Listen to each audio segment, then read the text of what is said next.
Hello everyone. Welcome to our YouTube channel Education with KRCHE. It's Kasturi Ram College of Higher Education, Narela.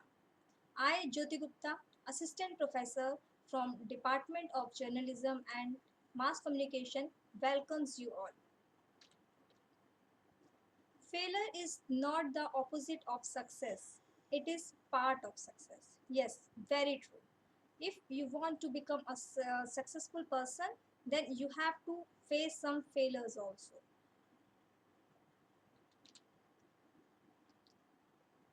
Let's start, guys. Friends, today we will discuss about the radio production process and elements of radio program. So let's start our today's session.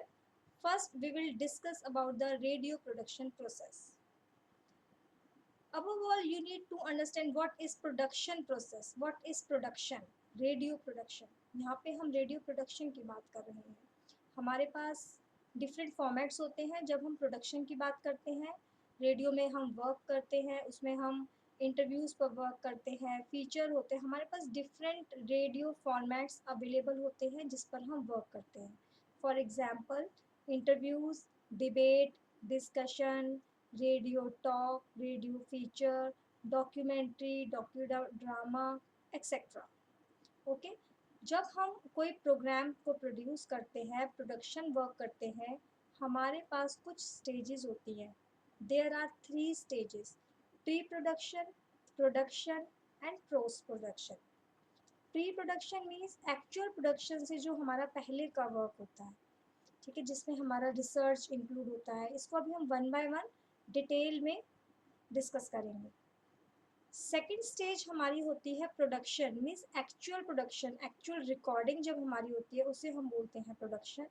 And last stage is about the post production, जिसमें हम लोग editing करते हैं. जो भी हमारा irrelevant data होता है, इररेलेवेंट ऑडियो फाइल होती है, इसमें हम साउंड मिक्सिंग करते हैं. ठीक है, डिफरेंट डिफरेंट फंक्शंस होते हैं हमारे हर स्टेज में. Let's start with the pre-production stage. Pre-production stage includes identify the aim and defining the scope.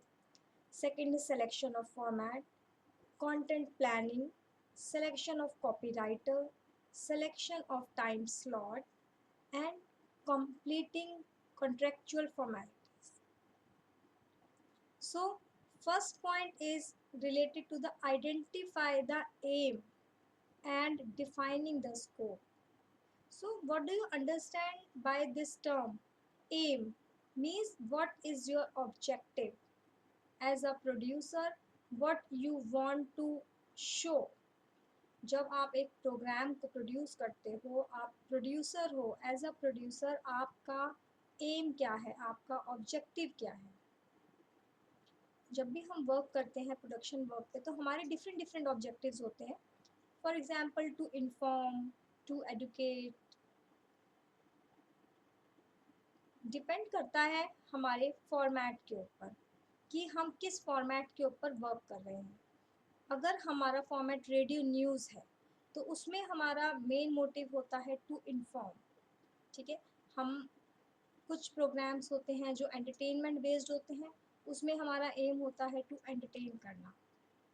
कुछ हमारे प्रोग्राम्स होते हैं जस्ट जिसमें हम सिर्फ इन्फॉर्म कर रहे हैं या एडुकेट भी कर रहे हैं, जो एजुकेशन बेस्ड प्रोग्राम्स हमारे होते हैं. ठीक है, तो first as a producer you have to decide the aim of your program, and next defining the scope. What is the scope of this program from the listeners point of view. जो भी आपके listeners हैं, जो भी आपके programmes को सुन रहे हैं, उनके पॉइंट ऑफ व्यू से उसका स्कोप क्या है. ठीक है. Second point is selection of format.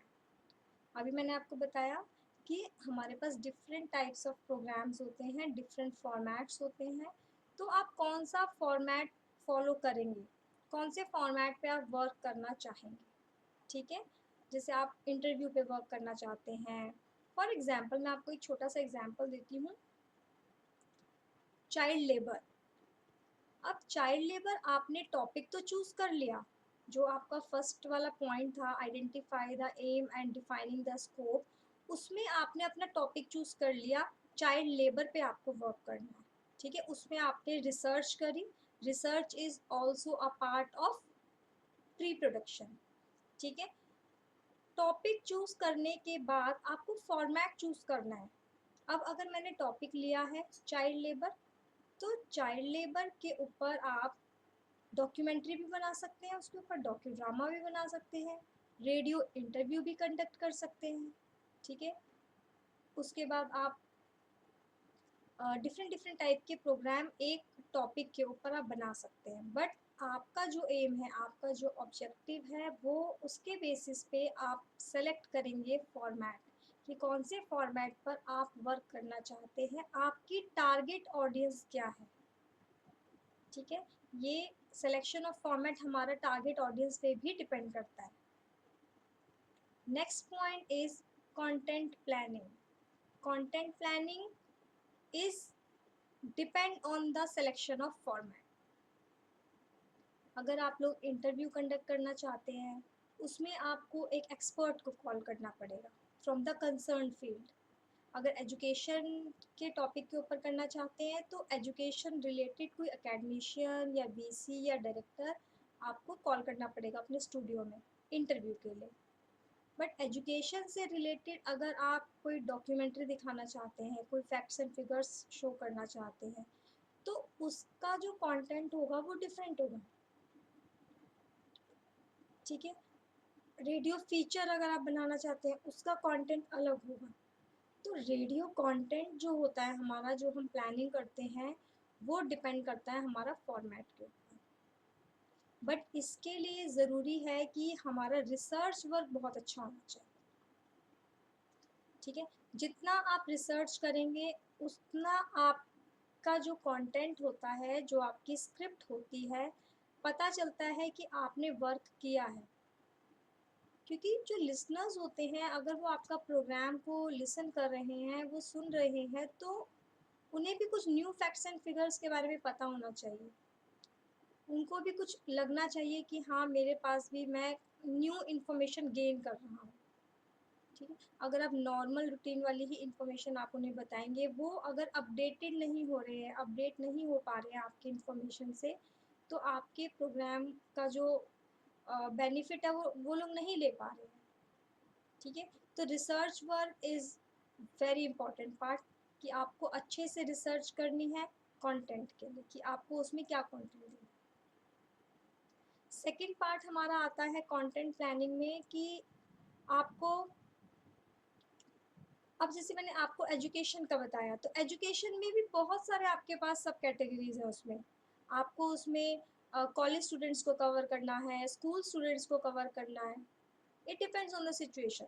अब जब एग्ज़ाम्स होते हैं, जब बोर्ड एग्ज़ाम्स होते हैं, तो जनरली आप लोग देखते हैं कि जो हमारे प्रोग्राम्स आते हैं, वो स्टूडेंट्स के लिए आते हैं, ठीक है। स्टूडेंट्स जो बोर्ड स्टूडेंट्स होते हैं, वो कई बार डीमोटिवेट हो जाते हैं, तो उनको मोटिवेट करने के लिए भी स्पेशल प्रोग्राम्स बनाए जाते हैं, ठीक है। उसके अलावा जब 12th के हम लोग एग्ज़ाम्स देते हैं, तो बच्चे कंफ्यूज होते हैं कि हमें कौन सी स्ट्रीम चूज़ करनी चाहिए, तो उससे रिलेटेड भी हम इंटरव्यू प्रोग्राम प्रोड्यूस कर सकते हैं, जिसमें हम अपने एक्सपर्ट को बुलाते हैं, और वो जो बच्चों की क्वेरीज होती हैं, उसको वो सॉल्व करते हैं, ठीक है। Next point is selection of script writer. Selection of script writer is important part, because इसी पे जितनी स्क्रिप्ट आपकी स्ट्रॉन्ग होगी, उतना ही आपका जो प्रोग्राम होगा वो इफ़ेक्टिव होगा, ठीक है। जो प्रोग्राम सुन रहे हैं, जो लिसनर्स हैं, वो सिर्फ सुन रहे हैं, स्पोकन वर्ड्स हैं उसमें, ठीक है। Radio is an oral medium, तो वो सुन रहे हैं, जब वो सुन रहे हैं, तो स्क्रिप्ट आपकी बहुत इफ़ेक्टिव होनी चाहिए, बहुत स्ट्रॉन्ग होनी चाहिए। तो हमें स्क्रिप्ट राइटर जो प्रोड्यूसर होता है, वो स्क्रिप्ट राइटर सेलेक्ट करता है according to the program, according to the topic, कि कौन सा स्क्रिप्ट राइटर इस फील्ड में स्ट्रॉन्ग है, किसके पास इस चीज़ की नॉलेज है। तो जो भी स्क्रिप्ट राइटर होता है, he should be updated on all the subjects, ठीक है। उसको हमेशा रिसर्च करनी चाहिए, न्यूज़पेपर्स पढ़ने चाहिए, डिफरेंट डिफरेंट जो हमारे पास सोर्सेज ऑफ इंफॉर्मेशन है उसके थ्रू वो अपने आप को अपडेट रख सकता है। Next point is selection of time slot. Selection of time slot depend करता है, अगर आप लोग बच्चों के लिए प्रोग्राम बना रहे हैं, चिल्ड्रन के लिए, तो बच्चे किस टाइम अवेलेबल होंगे जो आपका प्रोग्राम को लिसन कर सकते हैं। अब आप अगर टाइम स्लॉट बच्चों के लिए दे देते हो मॉर्निंग में 10 o'clock और 11 o'clock, so it's not possible to listen the program at that time for the childrens. Why? Because they are busy, वो लोग अपनी स्टडीज़ में बिजी हैं, स्कूल्स में बिजी हैं, ऑनलाइन क्लासेस में बिजी हैं। ठीक है, तो हमें अगर बच्चों के लिए कर रहे हैं तो हम प्रेफर करते हैं इवनिंग का time. In the same manner अगर आप लोग विमेन के लिए प्रोग्राम प्रोड्यूस करना चाहते हो, आपकी जो टारगेट ऑडियंस है वो विमेन है, तो उसका क्या बेस्ट टाइम होगा, टाइम स्लॉट होगा उसका आफ्टरनून। क्योंकि जनरली ऐसा माना जाता है कि जो लेडीज़ होती हैं वो सुबह के टाइम बिजी होती है, मॉर्निंग के टाइम एंड इवनिंग के टाइम भी वो बिजी होती हैं, तो जो थोड़ी फ्री होती हैं उनके पास आफ्टरनून का टाइम होता है, तो जो टाइम स्लॉट अगर आप लेते हो तो उनके अकॉर्डिंग लेते हो। ठीक है, अब यंगस्टर्स हैं, टीनेजर्स हैं, सीनियर सिटीजन्स हैं, जिसके लिए भी आप बना रहे हो उसके अकॉर्डिंगली आप टाइम लेते हो। स्पेशल प्रोग्राम्स फॉर यूथ के लिए हम लोग बनाते हैं, फॉर फार्मर्स के लिए बनाते हैं, तो डिपेंड करता है हमारी टारगेट ऑडियंस कौन है। So selection of time slot is totally depend on the target audience and the format of the program also. Next point is completing contractual formalities. अब आप कहोगे रेडियो प्रोडक्शन में ये फॉर्मेलिटीज कहाँ से आ गई? ठीक है, अगर आप लोग म्यूजिक प्रोग्राम की प्रोडक्शन कर रहे हैं तो म्यूजिक प्रोग्राम में जो भी जनरली जो रेडियो प्रोग्राम्स आते हैं उसमें सॉन्ग्स होते ही होते हैं, म्यूजिक होता ही होता है, तो उसके लिए जो कॉपीराइट है वो आपके पास कॉपीराइट नहीं है उन सॉन्ग्स का, आप प्ले नहीं कर सकते हो। ठीक है, तो उसके लिए आपको कुछ कॉन्ट्रेक्चुअल फॉर्मेलिटीज़ होती हैं कि ये वाला ये म्यूज़िक हम अपने रेडियो स्टेशन पर प्ले करना चाहते हैं फॉर आवर लिसनर्स, तो उसके लिए कुछ फॉर्मेलिटीज़ होती हैं जो आपको साइन करनी होती है। ठीक है, ये वाला काम टॉप मैनेजमेंट का होता है, वैसे जनरली आरजेस वगैरह का नहीं होता है ये काम। तो प्री प्रोडक्शन में हमने पढ़ा कि हमें रिसर्च करनी है, हम टॉपिक चूज़ करते हैं, इसमें हमारी टारगेट ऑडियंस कौन है। ठीक है, फर्स्ट हमारा था इसमें identify the aim and defining the scope, जिसमें आप लोग अपना एम सेट करते हैं, अपना टॉपिक को सेलेक्ट करते हैं।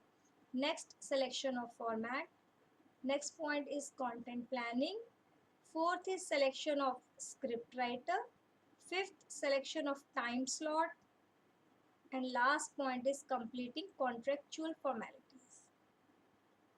I hope I am clear to all. ठीक है, क्योंकि ये जितनी भी हमारी प्री प्रोडक्शन की जो पॉइंट्स हैं हमारे, हम इसको प्रोडक्शन के टाइम पे नहीं कर सकते हैं। जो भी हमारी एक्चुअल प्रोडक्शन है, अगर हम उस टाइम पे सोचने लग जाए कि अच्छा अब मैं टॉपिक सोच रहा हूँ, अब मेरे को स्क्रिप्ट लिखनी है, तो इज़ इट पॉसिबल? नहीं। तो ये सारे काम हम प्रोडक्शन से पहले करते हैं। That's why this stage is known as pre-production. Now, next stage and second stage is production. Production means when we actually produce a program, when we actually do recording. But in this process, we have 2 points: rehearsal and recording. ठीक है, जब भी आप लोग record करते हैं, direct record करते हैं, तो उसमें बहुत टाइम कंज्यूम होता है। अगर बार बार फंबल हो रहा है, आप बार बार बीच में अटक रहे हैं, तो it takes a lot of time. क्योंकि जो हमारे पास रिकॉर्डिंग स्टूडियोज़ होते हैं वो इतने खाली नहीं होते, या फिर इतना जो हमारा स्केड्यूल होता है वो बहुत बिजी होता है कि जो और प्रोड्यूसर्स हैं उन्हें भी अपने प्रोग्राम को प्रोड्यूस करना है, उन्हें भी रिकॉर्डिंग करनी है।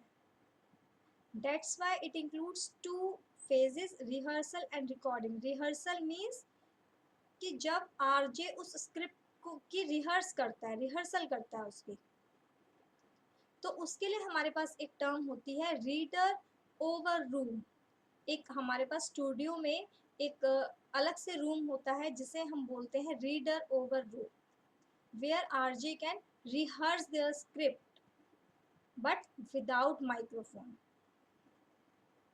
ठीक है, उसमें सिर्फ वो रिहर्स करता है, जो उसके पास स्क्रिप्ट है या फिर अगर उसको जैसे भी बोलना है वो उसमें रिहर्स कर सकता है, लेकिन उसमें without microphone, so that RJ can save his time during actual recording. जो एक्चुअल रिकॉर्डिंग हमारी होती है उस टाइम पे, देखो जब भी हमारे पास एक स्क्रिप्ट होती है, अगर हम उसे डायरेक्ट जाकर पढ़ रहे हैं तो उसका एक अलग डिफरेंस होता है। जब हम किसी भी स्क्रिप्ट को फर्स्ट टाइम देख रहे हैं तो हमारा एक्सप्रेशन अलग होगा, हम उसको रीड कर रहे हैं, थोड़ा सा डिफरेंस होगा। बट अगर हमने उस स्क्रिप्ट को एक या दो बार रीड कर लिया है ऑलरेडी, तो हमारा कॉन्फिडेंस लेवल जो है वो बूस्ट हो जाता है, हम उस स्क्रिप्ट के साथ फेमिलियर हो जाते हैं। That's why rehearsal is very important part of production. So every RJ should rehearse his script. Next point is recording. Recording means actual recording. अब रिहर्सल का एक और बेनिफिट है, अगर आपकी रिहर्सल अच्छी है, आपने बहुत अच्छे से करा है, तो उसका इम्पैक्ट आपका रिकॉर्डिंग में पता चलेगा। कि रिकॉर्डिंग जो प्री रिकॉर्डेड प्रोग्राम्स है, मैं यहाँ पे लाइव प्रोग्राम्स की बात नहीं कर रही हूँ, मैं यहाँ पे रिकॉर्डेड की बात कर रही हूँ। जो लाइव प्रोग्राम्स है वो तो आपको लाइव ही करने हैं, ठीक है। यहाँ पे मैं बात कर रही हूँ रिकॉर्डिंग की। जो भी हमारे रिकॉर्डेड प्रोग्राम्स होते हैं उसके लिए आप रिहर्सल कर सकते हैं, ठीक है। अगर रिकॉर्डिंग बहुत अच्छी आपकी होती है तो उससे क्या फ़र्क पड़ेगा कि एडिटिंग में आपको टाइम कम लगेगा, which is a part of post production. So now we discuss about the post production. Post production includes selection of a software, audio file editing, sound effects and music. Post production जो हमारी stage होती है, it's all about the editing, but editing includes many points. Editing में बहुत सारी चीज़ें आती है। एडिटिंग एक बहुत छोटा वर्ड है, ठीक है, लेकिन ये वो एडिटिंग एक अम्ब्रेला टर्म आप कह सकते हैं, जिसके अंदर हम कटिंग भी करते हैं, इररेलेवेंट जो हमारे पास ऑडियो फाइल है, जो हमें इररेलेवेंट पार्ट है हमारा, उसको भी डिलीट करते हैं। इसमें हम साउंड इफ़ेक्ट्स भी ऐड करते हैं, हम म्यूज़िक भी ऐड करते हैं, ठीक है। एडिटिंग एक छोटी टर्म है but it's a umbrella term. तो first point of post production is selection of a software. Selection of software means कि you have to select a software on which you want to edit your program. अब जब आपको editing करनी है तो उसके लिए आपको सॉफ्टवेयर तो सर्च करना ही पड़ेगा, सॉफ्टवेयर अपने सिस्टम में डाउनलोड करना पड़ेगा, ठीक है। जैसे हमारे पास वीडियो एडिटिंग के सॉफ्टवेयर्स होते हैं, उसी तरीके से हमारे पास रेडियो के लिए भी डिफरेंट बहुत सारे मार्केट में अवेलेबल हैं सॉफ्टवेयर्स। जैसे फॉर एग्जांपल ऑडेसिटी है, ठीक है, वो हम उसमें हम रेडियो प्रोग्राम्स की एडिटिंग करते हैं। अब हम टीवी की अगर बात करते हैं, वीडियो प्रोडक्शन की बात करते हैं, तो वहाँ पे हमारे पास एफसीपी होता है, एविड होता है। तो डिफरेंट है हमारे पास। वीडियो एडिटिंग के लिए अलग होते हैं, ऑडियो एडिटिंग के लिए हमारे पास अलग सॉफ्टवेयर्स होते हैं। So first part is selection of a software. जिस भी सॉफ्टवेयर की आपको नॉलेज है, जो आपको पता है कि आपको कैसे यूज़ करना है, वो यूज़ करना आना चाहिए सॉफ्टवेयर, ठीक है। Second part is audio file editing. After selection of a software, after downloading the software in your system, next part is audio file editing. जो भी आपकी ऑडियो फाइल है उसमें से जो आपका इररिलेवेंट डेटा होता है, इररिलेवेंट जो फाइल होती है, इररिलेवेंट जो आपका पार्ट है, उसको सबसे पहले आप डिलीट कर देते हैं।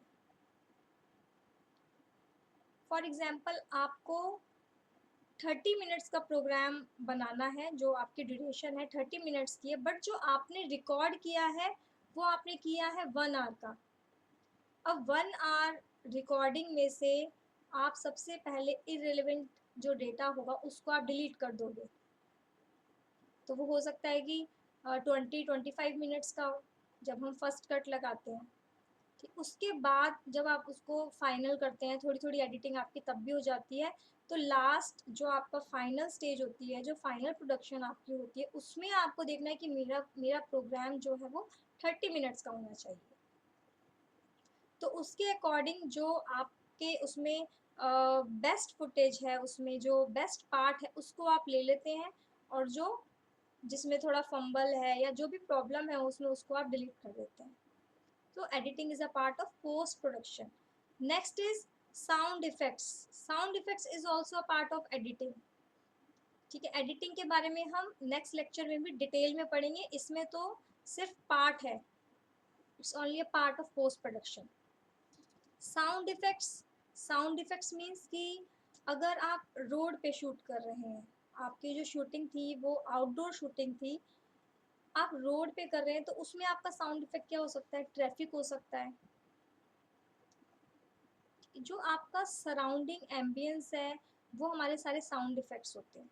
उससे क्या होता है, जो हमारा प्रोग्राम होता है वो नेचुरल लगता है। तो साउंड इफेक्ट्स आप नेचुरल साउंड इफेक्ट भी कर सकते हो और आर्टिफिशियल साउंड इफेक्ट भी ऐड कर सकते हो अपनी स्क्रिप्ट में। अब रेलवे स्टेशन का अगर सीन है, आप वहाँ पे शूट कर रहे हैं, वहाँ पे रिकॉर्डिंग कर रहे हैं, तो जब ट्रेन आती है या ट्रेन जाती है उसका एक अलग ही साउंड होता है।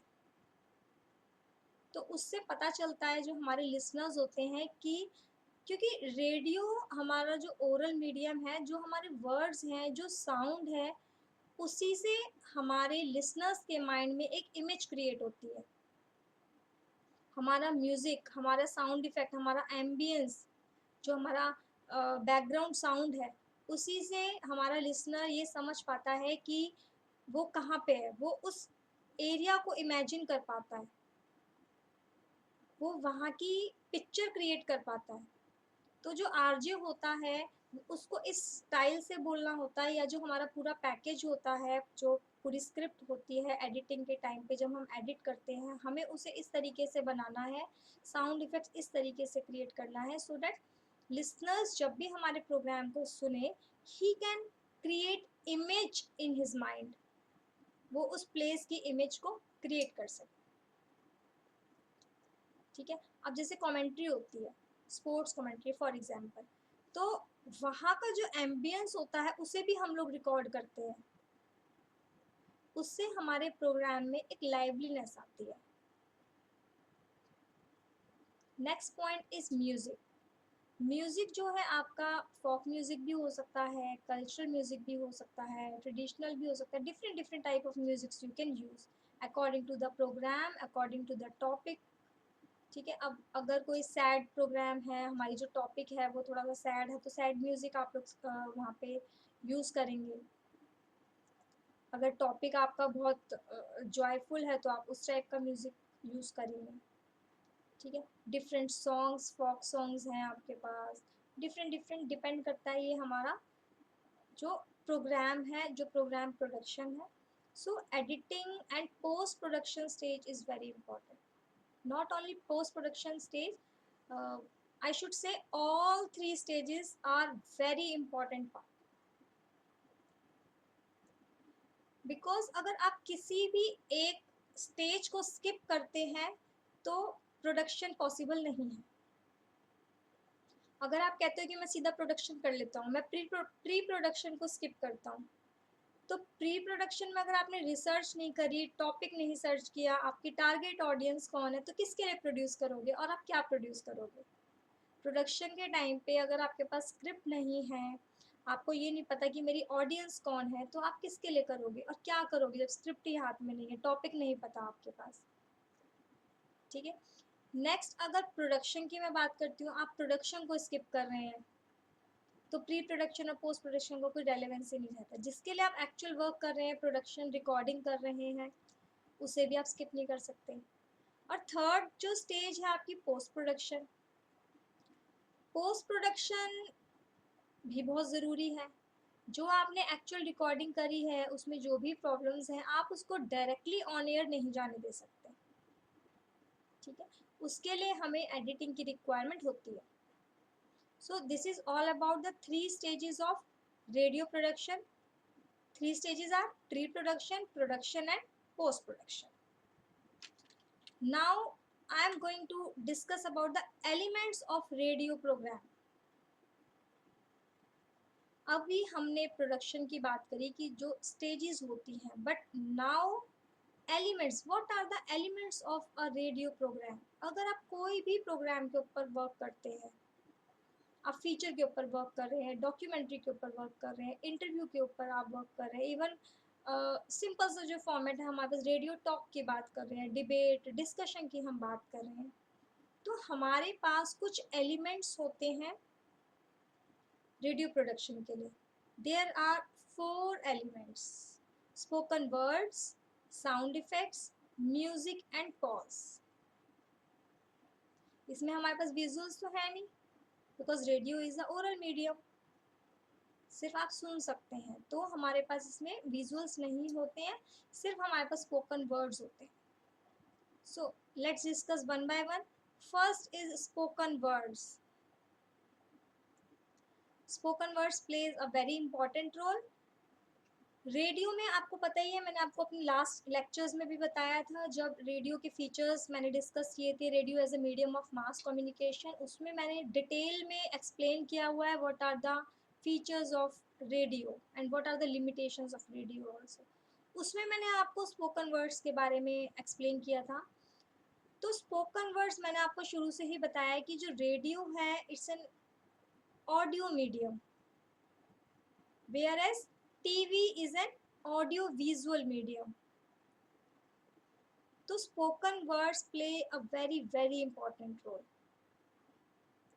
जो हमारी स्क्रिप्ट होती है, जो हमारे वर्ड्स होते हैं, वो हमें इस टाइप से सेलेक्ट करने हैं कि हमारे लिसनर्स के माइंड में एक इमेज क्रिएट हो सके, वो उस सिचुएशन को एज्यूम कर सकें कि yes I am present there. अगर वो स्पोर्ट्स कमेंट्री सुन रहा है तो उसे ये फील होना चाहिए कि मैं वहीं पे प्रेजेंट हूँ. जो आरजे वर्ड्स यूज़ कर रहा है उसको ऐसे उसकी जो वर्डिंग्स है, उसकी जो स्क्रिप्ट है, वो ऐसी होनी चाहिए कि लिसनर ये फील करे कि I am present over there. ठीक है, तो स्पोकन वर्ड्स पे हमें बहुत ज़्यादा फोकस करना चाहिए कि हमारे वर्ड्स क्या हैं.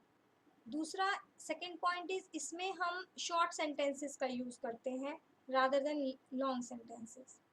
क्योंकि जब हम न्यूज़पेपर पढ़ रहे हैं तो हमारा कंसंट्रेशन लेवल अलग होता है और सुनने के टाइम हमारा कंसंट्रेशन लेवल अलग होता है. जब हम रीड कर रहे हैं, न्यूज़पेपर रीड कर रहे हैं, मैगजीन रीड कर रहे हैं, तो उस टाइम पे हम लॉन्ग सेंटेंसेस को रीड कर सकते हैं और उसको अच्छे से समझ सकते हैं. बट सुनने के टाइम पे क्या होता है कि बहुत लंबे सेंटेंसेस, लॉन्ग सेंटेंसेस, हमारा माइंड डाइवर्ट हो जाता है, हम नहीं सुन पाते, उसको नहीं समझ पाते. तो always use short sentences in your script. Second point is sound effects. Sound effects जैसे मैंने आपको अभी बताया कि अगर आपकी आउटडोर शूटिंग है या फिर इंडोर भी है, डिपेंड करता है आपके टॉपिक के ऊपर. आप किसी रिलीजियस प्लेस पे गए हैं, तो वहाँ पे आप टेम्पल में गए हैं फॉर एग्जांपल, उस वहाँ पे आप रिकॉर्ड कर रहे हैं, तो वहाँ पे जो घंटियाँ होती हैं वो आपका वहाँ का साउंड इफेक्ट है. जब लिसनर सुनेगा, घंटियों की आवाज़ से ही पता चल जाएगा कि ये रिलीजियस प्लेस के बारे में हमारा प्रोग्राम है. ठीक है, इसी तरीके से अगर हम किसी थिएटर में जाते हैं या किसी मॉल में जाते हैं, वहाँ का जो साउंड होता है वो डिफरेंट होता है हमारा. हम किसी पार्क में गए फॉर एग्जांपल, हम जू में गए, वहाँ की हम लोग रिकॉर्डिंग कर रहे हैं, उसके ऊपर हमारा प्रोग्राम है, बर्ड्स के ऊपर हमारा प्रोग्राम है, एनिमल्स के ऊपर हमारा प्रोग्राम है. तो जो नेचुरल साउंड होती है हमारी एनिमल्स की और जो बर्ड्स की हमारी नेचुरल साउंड होती है, उससे ही लिसनर्स को पता चल जाता है कि किस प्रोग्राम का टॉपिक क्या है, और बैकग्राउंड जो वॉइस आती है, जो साउंड आती है, वो हमें हमेशा रिकॉर्ड करनी चाहिए. उससे हमारा प्रोग्राम बिल्कुल लाइव लगता है, बिल्कुल ये लगता है कि हमारे लिसनर्स को लगता है कि मैं वहीं पे प्रेजेंट हूँ, वो एक फील कर पाता है उस प्लेस को. ठीक है, तो साउंड इफ़ेक्ट्स भी हमें हमेशा यूज़ करने चाहिए. It's also a element of our radio programme. Next point is music. See, sound effects and music, these are two different terms. Please don't confuse. ये टू डिफरेंट टर्म्स हैं. हमारी sound effects मैंने आपको अभी बताया, हमारा कोई बैकग्राउंड एम्बियंस है, वहाँ का साउंड है हमारा. जैसे मैंने आपको बर्ड्स का बताया, बर्ड्स, चिर्पिंग ऑफ बर्ड्स, तो वो क्या है, हमारा साउंड इफेक्ट का पार्ट है. बट म्यूज़िक डिफरेंट पार्ट है हमारा, जो हम म्यूज़िक प्रोग्राम्स में यूज़ कर रहे हैं, जो हमारे सॉन्ग्स हैं या बैकग्राउंड म्यूज़िक है. सिर्फ सॉन्ग्स नहीं, कुछ प्रोग्राम्स ऐसे होते हैं जिसमें हम सॉन्ग्स यूज़ करते हैं, प्रॉपर जो म्यूज़िक प्रोग्राम्स हैं हमारे. बट कुछ प्रोग्राम्स ऐसे हैं, फॉर एग्जांपल आप डॉक्यूमेंट्री बना रहे हैं, आप डॉक्यू ड्रामा बना रहे हैं, फीचर पे आप वर्क कर रहे हैं, तो उसमें आप क्या करेंगे, बैकग्राउंड म्यूज़िक लगाते हैं उसमें. ठीक है, कोई सॉन्ग भी हो सकता है या फिर कोई टोन हो सकती है अकॉर्डिंग टू द टॉपिक, तो वो हमारा म्यूज़िक है. नेक्स्ट आपका है pause. Pause plays a very important role in radio production, because pause से ही पता चलता है कि हम कहाँ पे रुके. पॉज से ही सेंटेंस का मीनिंग चेंज हो जाता है. फॉर एग्जाम्पल मैं आपको इसमें एक छोटा सा एग्जाम्पल देती हूँ. Speak up. अगर एक टीचर है, वो अपने स्टूडेंट को बोल रही है कि बेटा speak up, tell me the answer, उसकी टोन अलग है. लेकिन अगर मैंने थोड़ा सा पॉज दिया, speak up, mama speak up, तो आपको इसमें क्या लग रहा है कि जो मदर है उसको कुछ हो गया है, वो फेंट हो गई है शायद. तो कोई बच्चा बोल रहा है कि speak up, mama speak up, तो वो बहुत डरा हुआ है. मैंने पॉज दिया यहाँ पे, मैंने डायरेक्ट नहीं बोला, मैंने ऐसे नहीं बोला कि speak up mama speak up. No, उसमें डिफरेंस. अगर मैंने थोड़ा सा पॉज दिया, speak up mama speak up, तो उसमें हमारा डिफरेंस है. जब हम पॉज देते हैं तो जो हमारा सेंटेंस होता है उसका मीनिंग चेंज हो जाता है. तो पॉज देने से स्क्रिप्ट को आप कैसे रीड कर रहे हो, कहाँ पे फुल स्टॉप है, कहाँ पे हमारा जो सेंटेंस है वो कंप्लीट हुआ है. आपको कॉन्टिन्यूटी में नहीं बोलना है, आपको यहाँ पे पोएम नहीं सुना रहे हैं. तो स्क्रिप्ट के अकॉर्डिंग आपको पता होना चाहिए कि अगर यहाँ पे फुल स्टॉप है तो मुझे स्टॉप होना है, मेरे को कितना पॉज देना है. ठीक है, according to different different pause and different different जितना भी आपको स्पेस देना है वो आपको पता होना चाहिए वहाँ पे. So this is all about the elements of radio program: spoken word, sound effects, music and pause. In today's session we have talked about the radio production process, and second is elements of radio program. So thank you so much. You can subscribe our channel for more videos. Education with KRCH.